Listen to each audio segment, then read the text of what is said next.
It is Friday afternoon. We got to do this really quick because Shabbat is coming in another 15 minutes or so, and I still got to get things done for Shabbat. Let me just get some more people invited here. And of course, everyone who's here, welcome. And please, if you don't mind, invite your friends in. I got some really nice message from this week's Parsha, Vaera, talking about when Moshe Rabbeinu is being sent for the mission of his lifetime to free the nation of Israel from the bondage of Egypt, from the bondage of Paro, and Moshe himself is having a very, very hard time accepting that responsibility. What's more is when Moshe and Aaron get to Paro and show him clear signs that God exists and is in charge here, Paro actually denies the truth. And the question I always had is Paro dumb? I don't mean that in like a facetious or sarcastic way. Seriously. You know, in our world, we live and we have a very hard time imagining a God, imagining an invisible God, right? People say, show me God, where is he? So that I can understand when we're living life and, we don't see miracles, supernatural miracles in front of our face. Okay, so someone can have a fallen faith. That's perfectly understandable. But Paro, he saw the hand of God. He saw it right in front of him. I mean, Moshe Rabbeinu pretty much showed Paro the hand of God. Everything from the first miracles that Moshe Rabbeinu did, obviously the snake in front of Moshe Rabbeinu, and as well as the 10 plagues, everything from Dan Tzvadeh, the turning the Nile into blood, to the frogs and the locusts and everything else. There were 10 super miraculous plagues. And the funny thing is, every time the plague came, so Paro did break. He said, okay, get Israel out of my sight and stop this plague for us. And as soon as the plague was stopped, so Paro went back on his word and said, you know what, forget it. I don't want Israel to go. So first of all, what does it mean you don't want Israel to go? They're causing you so much pain. Why don't you want Israel to go, number one? And number two, I don't understand. He's shown the hand of God. He's suffering. There's no more denying that God exists. And then after the miracle goes away, he then changes his mind again as if it didn't happen. How does that work? How does it work that someone understands truth so clearly the way Paro did, and then literally 30 seconds afterwards, he denies that truth? I always really ask this question about Paro. The question, is he senile? And again, we living in our world today, we don't see God, right in front of us. It takes, a lot of work to have faith. But when it comes to Paro, he saw the 10 plagues, which are supernatural miracles. And the question has to be asked, like, is he crazy? So that's number one. So I think the message is the following. Here we go. Okay, we're back. Who's in the house? Let's just see. Carolyn is here. Sultan, how are you? And Dan is here. Everyone, please invite everyone in. So the question is like this. When it comes to truth, we always say, how could Paro do that, right? He saw God. How could Paro possibly, after seeing the miracles, the hand of God, literally, how could he then say, oh, it didn't really happen. I'm not letting Israel go now, right? In other words, number one, you're in pain. Your nation is suffering from the fact that Israel is in your country. So kick him out. Number two is you were just proven that God exists.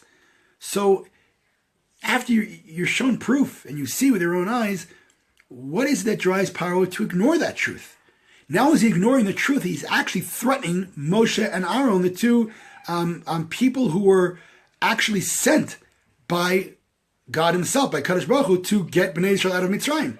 So he sees miracles, Paro sees miracles, supernatural miracles, and after every miracle happens, he says, all right, get this nation of Israel out. Amrim Shabbat Shalom.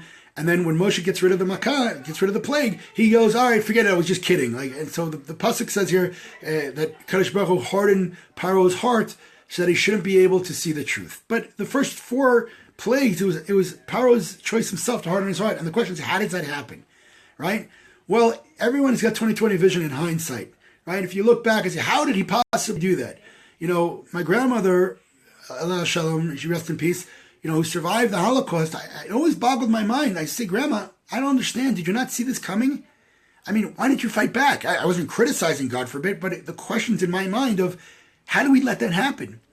And so sometimes my grandmother would laugh and she would say, no, you don't understand. We didn't see it happening. It wasn't so clear. We thought it would never happen. How could it ever happen? Us Hungarian Jews, who are actually loyal Hungarian citizens, it would never happen that the Nazis would take us out. So what causes people to deny the truth, to almost deflect reality?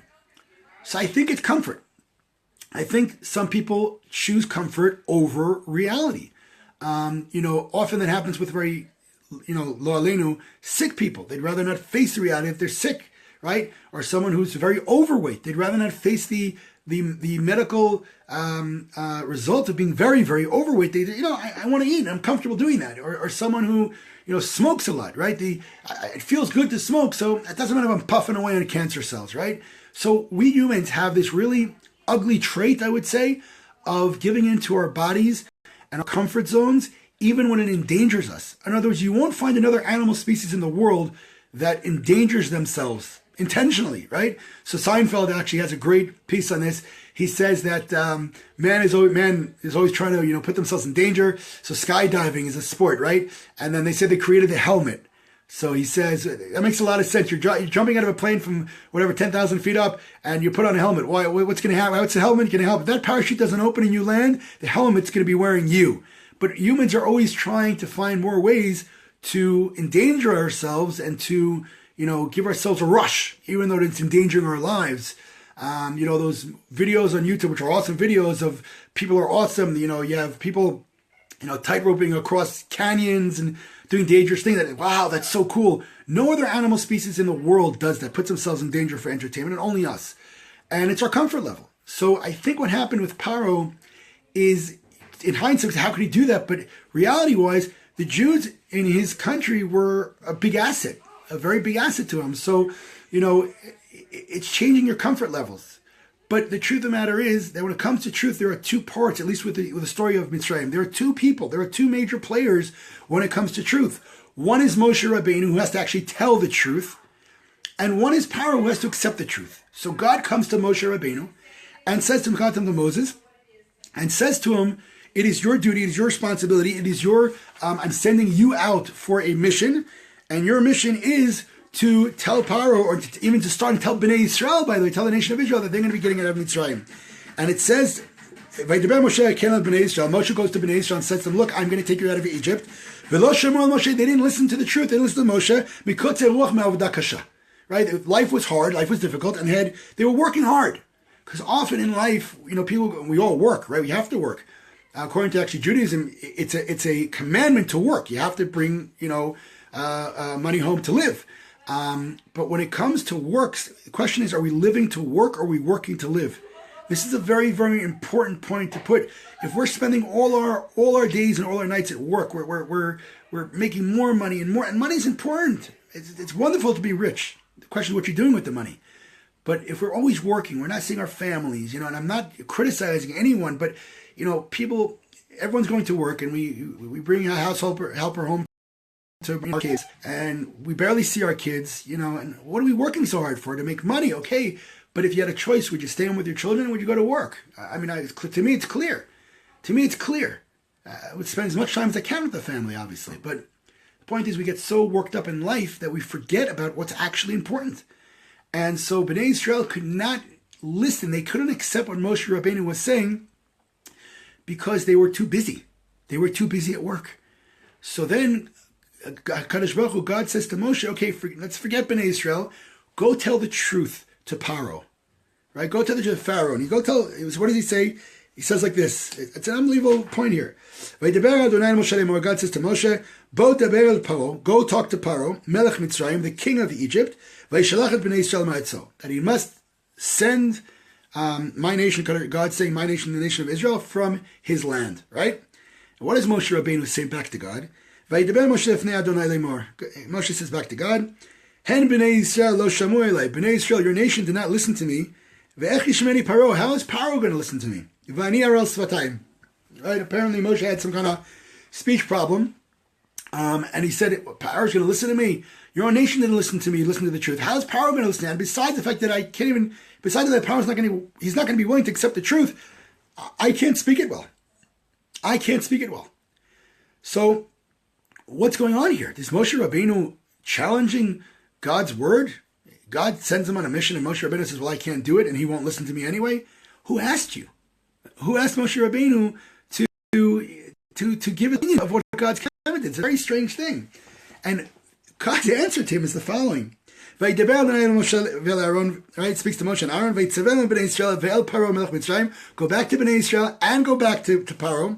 He doesn't even answer him. He says, go and command that he let my nation Israel out of Egypt. Right? And then the Chumash, the Torah goes into a whole list of Yaakov's sons. And the question is, why? So the answer is that God promised Avram, Yitzchak, and Yaakov that their children will be in a foreign land, and then he will take them out of foreign land and bring them to the promised land of Israel. And that's a promise. And truth is keeping your promise. But as humans, we sometimes don't have the ability to grasp that truth. We always say, why did God do that to me? Right? We don't say we don't deserve it. We don't know if we do. Why did God do it for you? Our problems are not what God does. Our problems is we don't understand the steps God takes. So when it comes to Moshe Rabbeinu, he didn't understand the steps that God takes. It's not a problem to say, And Ani Aros Svatayim, he has a problem verbalizing what he wants. This is a very interesting point. God defines truth, and it seems that Moshe Rabbeinu, Moses, had a problem verbalizing that truth to Paro. It's very strange. Then when he finally does, Paro has a difficult time accepting that truth. And there's no doubt that it's truth. Both with Moshe Rabbeinu, there's no doubt, of course. And with Paro, he saw the plagues, there's no doubt. In fact, when it came to the lice, the plague of lice, the magicians in Egypt say to Paro, this we cannot copy. This is the finger of God. And Paro at one point says to Moshe Rabbeinu, Ani chatati, I sinned, and your God is correct, meaning God, right? And go out and worship him. And then right after Moshe Rabbeinu gets rid of the plague, Paro says, just kidding, I don't believe in God anymore. What's going on here? What's going on is sometimes it's so easy to give into our own personal comforts, ideology, and ideas, politically, ideologically, philosophically. It's so easy to take those ideas and put them actually over reality and over truth. It's just uncomfortable. It's really uncomfortable. It's not even popular. And some of us, all of us, I think, we've seen this on Facebook over the last couple of, months, is that when we give our opinions, right? So either when we're given facts and it's very difficult to say, okay, I was wrong, one, or if we're giving facts to someone else who's a different opinion and the facts are against their opinion, they don't have the ability to say, oops, I was wrong. They call you names and they curse you out and whatnot. And I think that today, that point of truth is being lost. The world is now not about truth. It's about everybody's truth. Everybody's allowed to do what they want. And if you dare point something and say, no, that is wrong. You can't do that. I'm going to define morality. You can't do that. They say, well, you're primitive. You're taking away some rights of doing what they want to do. So that issue, that's what was happening. He's saying to Moshe Rabbeinu, I understand that it was God, but you're taking away my freedom rights to decide what my morality is. Well, that's because morality shouldn't be decided by humans. Again, and I'm not giving my opinion about the issue, but in 1940, abortion was cold-blooded murder, and in 2017, it's actually a right to do so. So I'm not going to tell you which one is right and wrong. I'm just going to say that morality of society has taken murder and flipped it to be okay. Some people call that development. Some people call that going backwards. But it's totally irrelevant what it's called. The point is that culture has taken something that they called cold-blooded murder and made it okay. What the truth is between those two is not the discussion now. I'm just showing you that the morality can flip. So Paro had that blindness as well. But when it came to Moshe Rabbeinu did not understand I'm going to be very careful. According to what we see here, he didn't, get out verbally, he had trouble getting the truth out verbally. Not because he didn't believe it. Of course he believed it. But to say it to Paro, the king of Egypt, right? He said, your own nation, the Jewish nation didn't accept it. The king of Egypt is going to accept my word, right? He had a doubt that it's important to speak to the king of Egypt. Now, what's interesting is originally spoke to the people of Israel. And people might say, well, you're preaching to the choir. No, we're not preaching to the choir. We're defining morality. We're defining what's true. And we see that even Bnei Israel at the time, the nation of Israel wasn't willing to accept the truth. They were too busy. They were busy in life to accept the truth. They were busy in their own details, and their own habits, and their own practices, and their own everything else to accept the truth. It was uncomfortable to do so. And so Moshe Rabbeinu says, well, now I should talk to Paro, tell him the truth. He's not going to listen to me, and I can't even get it out correctly. So I think the lesson here is truth has two sides to it. Number one, the acceptance of it.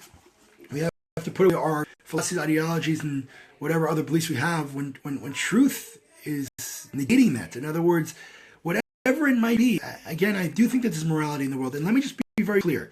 If I think there's morality in the world and somebody's being immoral, we'll throw homosexuality at him. Okay, 1 second. I don't believe in any way or sort that one is allowed to abuse verbally, physically, or any other way someone who has homosexual tendencies. It's just not allowed, period, okay? That being said, that doesn't mean that I have to accept their behavior as something morally acceptable. In other words, if they ask me, I will say it's immoral to do so according to Judaism. Again, that doesn't mean I'm going to beat him up or call him names. No, then I'm going to stand up and tell the guy, get out of here. You can't do that. You can't insult someone. You can't beat someone up. We don't have the power to do that at all. But that doesn't mean that I have to agree with the behavior. If he asks me, I can certainly have my opinion, tell you it's immoral. Now, that's only in a world where there is a God. If in a world that there is no God, then it really doesn't matter. Forget homosexuality. Everything's allowed. It's literally society that defines what's moral and immoral. And we don't have the right to define for someone else if their morality is wrong or not in a godless world. In other words, let me compare. There was a show on in Israeli TV about Israelis who are moving to Africa and marrying young girls there, right? So remember, in a godless world, to us it sounds ridiculous. It's like a pedophile, but in Africa it's not. That their culture, it's okay. In the Islamic culture, it's okay. Now the question is, in a godless world, do we have the right to criticize someone else's culture? The answer is absolutely, positively not. Absolutely not. You can't do that in America, England, France, or Africa. You can't criticize someone else's culture. You have no moral base to do so because there is no moral base. Your moral base is what your society and culture decided is. And this is what blinded Paro. In other words, who is this God? All right, I saw it. But you know what? It was natural, right? Oh, the blood turned red? It must have been the mud.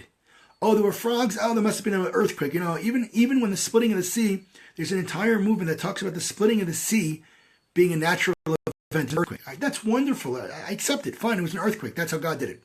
Right? But even if it wasn't God, you couldn't tell me it was a natural earthquake. Just when the Israelites were crossing the sea, there was an earthquake split, and just when the Egyptians went in, close noon. Okay, that's a big coincidence. And all right, I guess we're lucky then. But the point is to be so blind and to say that it happened either by chance is ridiculous. So those say, oh, well, the splitting of the sea never happened. Okay, let's talk about the creation of the world, right? It's much more comfortable to say it was a Big Bang. It was an accident. In other words, the chance went to 190 with another 190 zeros over that. No one here would ever accept that my house fell out of a Big Bang of energy that can't be seen today and fell place. Shabbat Shalom Gila. You would never accept it. If I showed you a book, you never accept it was written by no one. If I showed you anything that had any order, you would never accept it. Oops, it happened just like that. I can't imagine even if we saw something we never saw before and had order to it and we understood it, right? And there were laws that it behaved by certain laws. Even if we never saw it before, we would never conclude that it was an accident. So why the entire world we can possibly conclude that it was a Big Bang? Well, again, no, I can't prove God. I cannot prove God. But you can't prove the Big Bang. In other words, the Big Bang is run by dark energy, which doesn't exist in the world today. So the only difference between me and someone who believes in the Big Bang is they believe in an invisible power or energy that created the world. I also believe in an invisible power and energy that created the world. The only difference between us is the Big Bang was an accident and therefore leaves the people with no moral consequence. My idea of creation, okay, leaves me with moral consequence. I have moral responsibility in this world. If you are an accident, you have no moral responsibility. And I didn't say that people don't believe in God are immoral. That's not what I said. Their culture might be in line with what, with what religious ideals are, at least, Jewish ideals are. That's why the Judeo-Christian ideas, is such a popular thing because Christianity is based on Judaism. And therefore the basic culture in terms of certainly between people is alike. Not the same, but alike. When it comes to religious issues, we're very different. But it comes to man, it's kindness and whatnot. We have some very large common grounds there because Christianity is actually based on Judaism. So as we know, Judeo-Christian values, that's what America is based on. When it comes to Paro, he was blinded to this. And his own life was more important. And what happens at the end, God says to Moshe Rabbeinu, I have to fulfill a promise. And the promise is not even bringing the nation of Israel out of Egypt. The promise is bringing them to the promised land, land that's flowing with milk and honey. And you could say people are in slavery for 210 years. You're talking about a land of milk and honey. Just get me out of here. Imagine, people in the Holocaust in Auschwitz. You tell them, I'll bring you to a promised land. Leave me alone. Get me out of Auschwitz. Save me from this horrific nightmare. Don't talk to me. Just get me out of here. But that's not truth. That's comfort. The idea of getting someone out. Ari, the grill is very wet today. The idea of getting someone out of pain is only half the battle. Okay? There's a whole other side to the truth in terms of God. The promise was not only to get them out of Mitzrayim, the promise was to bring them to the promised land. And sometimes we forget that.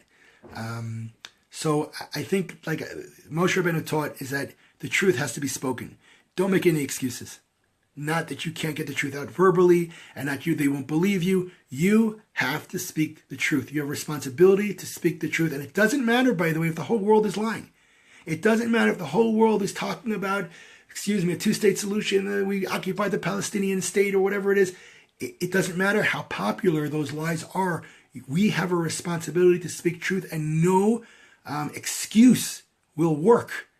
You are not allowed to make excuses. Moshe Rabbeinu said, Paro is not going to listen to me. He said, I have a trouble getting it out of my mouth. The Aral Sfatayim, I can't talk the truth so well. Kadosh Baruch Hu says, I didn't ask you what you think. You have a responsibility to tell the truth. God will take care of the rest. You have a responsibility to tell the truth. For us, for Jews and non-Jews alike, we have a responsibility to tell the truth. When it comes to Israel, there is a responsibility to tell the truth and not defend or accept the false narrative. And the consequence is not just, the consequence is not just, you're pro-Israel against it. No, there's a moral consequence here. If you are not willing to stand up and tell the truth, that the Arab narrative is a false one, that's based on fabrication of history that is used to justify murder, you're not making peace, you're actually justifying murder and evil, right? Chamberlain did the same mistake. I keep on mentioning this. Okay? Chamberlain did the same thing with Nazis. I want to bring peace at all costs. So he made a deal with Hitler because his goal was to make peace with anyone. No, that's immoral. That is immoral to do so. You don't make peace with evil. You destroy evil, or the evil changes their mind not to be evil anymore. And if you defend such a pact, you are evil. I'm sorry. Anybody who defends the Chamberlain, the Munich Agreement with Chamberlain and Hitler is an immoral person. So Chamberlain came back and said, I brought peace in my time. Not Chamberlain's Paro, but that is Paro. Declaring something when the truth is right in your face the other way around. That is what Paro did. So one thing, you have a responsibility to tell the truth. The other side of it is you have a responsibility to accept the truth. We have to be honest, with integrity. And I think that, when it comes to Israel, those of us fighting for Israel, we're fighting for truth. Real justice. And one, we have a responsibility to tell the truth. And for the rest of the world, the UN, UNESCO, or anyone. And by the way, the funny thing is, I have several acquaintances here in Israel who are Arab, Christian, and Muslim, and whatnot, including all three of them. And there are those who are not even Israeli, but they accept the truth. They actually love Israel. They're not even Israeli. They're not Israeli. They can't stand the PA, though. They hate the Palestinian national narrative. They can't stand it. They want Israel to come back into their villages. Because when Israel was there was business, and there was freedom. And they weren't paying too much tax to Israel either. But they are not willing to accept the false narrative. So two sides of the truth. One is the person who has to tell it, and that's anyone who's listening, I think, here. And the other side is for us to accept it. And those, at the end of the day, this whole Parsha, Paro does not accept it. The next Parsha, Paro doesn't accept it until his own son dies. And then he kicks Bnei Israel out. Then he's the hero now, right? He doesn't, and then he kicks, I kicked them out. And then he chases after them. And he sees the miracles when not willing to accept the truth. But that'll be next week. We're going to explain how Paro possibly can run into the splitting of the sea. How could you possibly do that when you've seen 10 plagues, supernatural miracles? You've seen the sea split. You've seen the hand of God. When Bnei Israel were walking into the sea, they say, Zekili v'Naviu. They were able to point, according to the Jewish sages, say, there is my God right there. They saw God like a prophet. So the Egyptians also saw it. So how could possibly can Paro run into the sea when he sees the truth is so far against what he believes? But I think the lesson, we'll talk about it next week, but I think the lesson is that we get so engulfed in our cultural ideologies that were developed by where we were born, rather by something objective, we lose. I'm wishing everyone a very, very happy and spiritual weekend. Shabbat Shalom to all of you, wherever you're tuning in from. I'm asking you one favor. It is pouring rain outside. It is literally hailing, and it's supposed to snow over the next 2 days.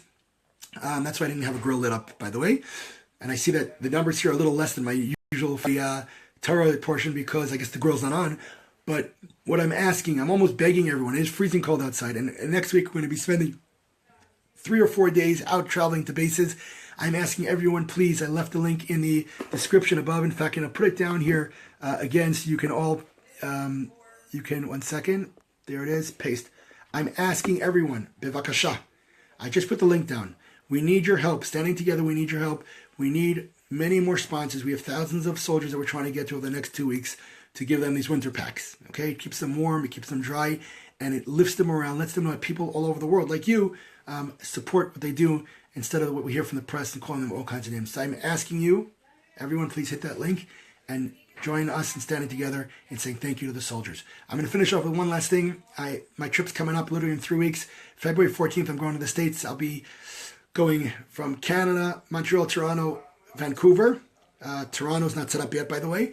Then I'll be going to Texas. I'll be in Dallas. I'll be in Lubbock. And Houston is still not set up yet, by the way. Working on that. And then I'm going over to Florida, Miami, Boca and Hollywood is still not set up yet, by the way. If you know anyone in those areas, please tag them, let them know. And they'll be going up to the Tri-State area, which I have 1 meeting there. I'll be there for 3 days, so still looking for 2 more meetings. Definitely let me know if you want to do something around that area. And then finally back home to the Holy Land of Israel. Can I come to Pittsburgh? Well, can you set something up in Pittsburgh? I come, wherever.